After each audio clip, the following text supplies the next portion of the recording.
ಮೈಸೂರು ಒಡೆಯರ್ ವಂಶವು ಸುಮಾರು 600 ವರ್ಷಗಳ ಕಾಲದ ಕರ್ನಾಟಕದ ಇತಿಹಾಸದಲ್ಲಿ ಮಹತ್ವಪೂರ್ಣ ಪಾತ್ರವಹಿಸಿಕೊಂಡಿದೆ.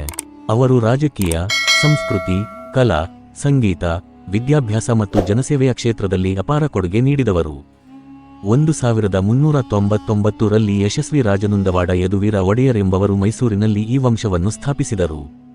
ಆ ಕಾಲದಲ್ಲಿ ವಿಜಯನಗರ ಸಾಮ್ರಾಜ್ಯ ಕುಸಿಯುತ್ತಿದ್ದಾಗ ಮೈಸೂರು ಒಂದು ಪ್ರಬಲ ರಾಜ್ಯವಾಗಿ ಹೊರಹೊಮ್ಮಿತು.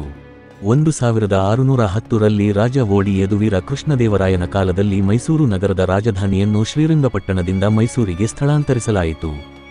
ಅವರು ತಮ್ಮ ಶಕ್ತಿಯನ್ನು ಹೀರಳಾಗಿ ಹೆಚ್ಚಿಸಿಕೊಂಡು ಸುತ್ತಲಿನ ಪ್ರಾಂತ್ಯಗಳನ್ನು ವಶಪಡಿಸಿಕೊಂಡರು. 1761 ರಿಂದ ಮೈಸೂರು ರಾಜ್ಯದ ಆಡಳಿತವನ್ನು ಹೈದರಾಲಿ ಮತ್ತು ನಂತರ ಟಿಪ್ಪು ಸುಲ್ತಾನ್ ವಹಿಸಿಕೊಂಡರು. ಒಡೆಯರ್ ರಾಜರು ಆ ಕಾಲದಲ್ಲಿ ಕೇವಲ ನಾಮಮಾತ್ರದ ಶಕ್ತಿಯಾಗಿದ್ದರು. 1799 ರಲ್ಲಿ ಟಿಪ್ಪು ಸುಲ್ತಾನ್ ಸರಂಗಪಟ್ಟಣದ ಯುದ್ಧದಲ್ಲಿ ಬಲಿಯಾದ ನಂತರ ಬ್ರಿಟಿಷರು ಮೈಸೂರಿನಲ್ಲಿ ಒಡೆಯರ್ ವಂಶವನ್ನು ಪುನಃ ಅಧಿಕಾರಕ್ಕೆ ತಂದರು. ಕೃಷ್ಣರಾಜ ಒಡೆಯರ್ III ಅವರನ್ನು ಬ್ರಿಟಿಷರು ರಾಜಮುರಾರಿಯಾಗಿ ನೇಮಿಸಿದರು. ಅವರು ವಿದ್ಯೆ, ಶಾಸ್ತ್ರ, ಕಲೆ ಮತ್ತು ಧರ್ಮದಲ್ಲಿ ವಿಶೇಷ ಆಸಕ್ತಿ ತೋರಿದವರು. ಅವರು ಸರಳ ಜೀವನ ಹಾಗೂ ನವೋದಯ ಪರಂಪರೆಯನ್ನು ಪ್ರಾರಂಭಿಸಿದರು.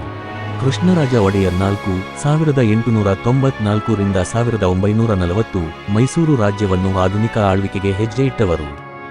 ಅವರು ರಾಜರ ರಾಜ್ಯದಲ್ಲಿಯೇ ಜನರ ರಾಜ್ಯ ಎಂಬ ಹೆಸರನ್ನು ಗಳಿಸಿದರು. ರೈಲ್ವೆ, ವಿದ್ಯುತ್, ಶಿಕ್ಷಣ ಸಂಸ್ಥೆಗಳು, ಮೈಸೂರು ವಿಶ್ವವಿದ್ಯಾನಿಲಯ, ಆಸ್ಪತ್ರೆಗಳು, ಹತ್ತಿರದ ಗ್ರಾಮಗಳ ಅಭಿವೃದ್ಧಿ ಎಲ್ಲವೂ ಈ ಕಾಲದಲ್ಲಿ ಬೆಳೆಯಿತು. ಒಡೆಯರ್ ರಾಜರು ಸಂಗೀತ, ನೃತ್ಯ, ಚಿತ್ತಾರ, ಸಾಹಿತ್ಯ ಎಲ್ಲಾ ಕ್ಷೇತ್ರಗಳಿಗೆ ಪ್ರೋತ್ಸಾಹ ನೀಡಿದವರು. ಮೈಸೂರು ಪೇಂಟಿಂಗ್, ದಸರಾ ಹಬ್ಬದ ಮಹೋತ್ಸವ, ಗಂಧರ್ವ ವಿದ್ವಾಂಸರು ಮತ್ತು ನಾಟಕಗಳು ಈ ಕಾಲದಲ್ಲಿ ಅಭಿವೃದ್ಧಿಯಾದವು.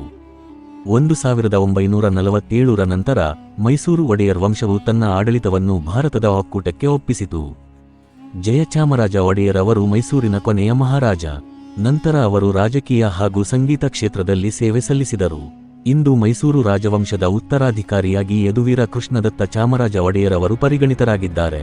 ಅವರು ಮೈಸೂರಿನ ಇತಿಹಾಸ, ಸಂಸ್ಕೃತಿ ಮತ್ತು ಪರಂಪರೆಯ ಪ್ರತ್ಯಕ್ಷ ಪ್ರತಿನಿಧಿಯಾಗಿದ್ದಾರೆ. ಒಡೆಯರ್ ವಂಶವು ಕೇವಲ ರಾಜ್ಯ ಆಳಿದವರೆಂದು ಅಲ್ಲ, ಅವರು ತಮ್ಮ ಪ್ರಜೆಯರೊಂದಿಗೆ ಬಾಂಧವ್ಯ ಹೊಂದಿದ ಜನಪಾಲಕರಾಗಿದ್ದರು. ಮೈಸೂರು ನಗರವನ್ನು ನವೀಕರಿಸಿದ, ಶಿಕ್ಷಣ ಮತ್ತು ಸಂಸ್ಕೃತಿಗೆ ಜೀವವನ್ನು ತುಂಬಿದ ಈ ರಾಜವಂಶ ನಮ್ಮೆಲ್ಲರ ಹೆಮ್ಮೆ.